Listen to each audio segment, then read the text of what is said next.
Imagine it. 1944. Delegates from 44 allied nations have gathered at the Mount Washington Hotel in Bretton Woods, New Hampshire. Inside that room, they are about to make a decision that will shape the global economy for the next 80 years. Britain, the world's financial superpower for over 2 centuries, is broke. Its national debt has soared to 249% of GDP. After 2 devastating world wars, the empire that once ruled the seas is financially exhausted, and everyone in that hall knows it. So, they do something that has only happened a few times in history. They transfer global reserve currency status from one empire to another, from the British pound to the American dollar. But this wasn't just a financial handover. It was the continuation of a pattern that has repeated itself for more than 5 centuries. To understand what's coming, we need to go back. In 1450, the Portuguese real became the world's first true reserve currency. For about 80 years, Portugal dominated global trade. This wasn't luck. Portugal had revolutionized navigation and global commerce by charting new sea routes to Africa, Asia, and the Americas. After the fall of Constantinople to the Ottomans in 1453, the old spice routes were blocked by hostile powers. Portugal found a way around. Literally, Lisbon became the center of the trading world. The Portuguese real was accepted across continents from Europe to Asia. At its peak, Portugal's empire stretched across Africa, India, Malaysia, Japan, and even into China through Macau. But as always, success led to overreach. Maintaining military outposts on 4 continents drained Portugal's treasury. Competition from the Dutch, British, and French grew fierce. Then a royal succession crisis in the 1530s destabilized the kingdom. By 1580, Spain absorbed Portugal into the Iberian Union. The Portuguese real had ruled world trade for 80 years, and then it was gone. Spain's rise began with the discovery of the richest silver deposit in the world.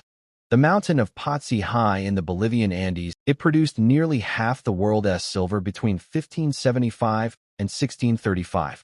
The Spanish minted their pieces of 8 in Potsi's mint marked with the letter P. And these coins became the first truly global currency. The Spanish dollar became the most stable and trusted coin in the Western world from the 16th to the 19th century. It even served as legal tender in the United States until 1857. Spain's dominance lasted roughly 110 years from the 1530s to the 1640s. But then the familiar pattern appeared again. Overextension and crushing debt. Charles I left his son Philip II a mountain of debt. 36 million ducats. Philip II defaulted on Spain's loans 4 separate times, 1557, 1560, 1575, and 1596. The endless flow of New World silver created massive inflation. Prices in Spain quadrupled during his reign. When the supply of silver dropped by half under Philip III, Spain's economy crumbled and bankruptcy followed again in 6007. By 1641, the Iberian Union fell apart, and Spain's monetary dominance ended. A new financial power was rising, the Dutch Republic. In the 1600s, Amsterdam became the world's leading financial hub. The Dutch Gilda, backed by innovation and trade, emerged as Europe's de facto reserve currency. The Bank of Amsterdam introduced efficient, trustworthy systems for international payments. Dutch merchants and investors pioneered modern finance itself.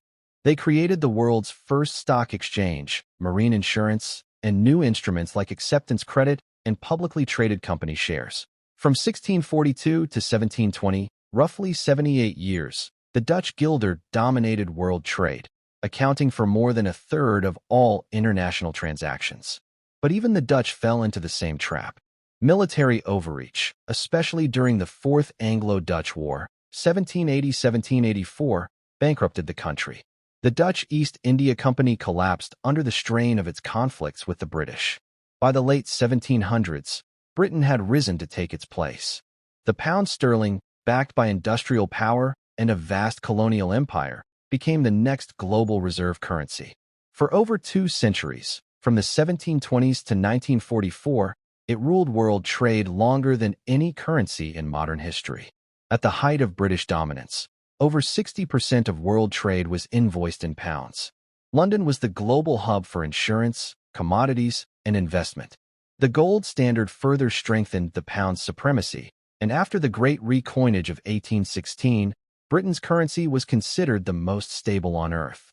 By 1922, the British Empire controlled 458 million people, one-fifth of the world's population, and a quarter of its landmass. Britain's financial power seemed unbreakable. Then came the familiar decline. World War I exploded Britain's national debt from 650 million in 1914 to over 7 billion by 1919.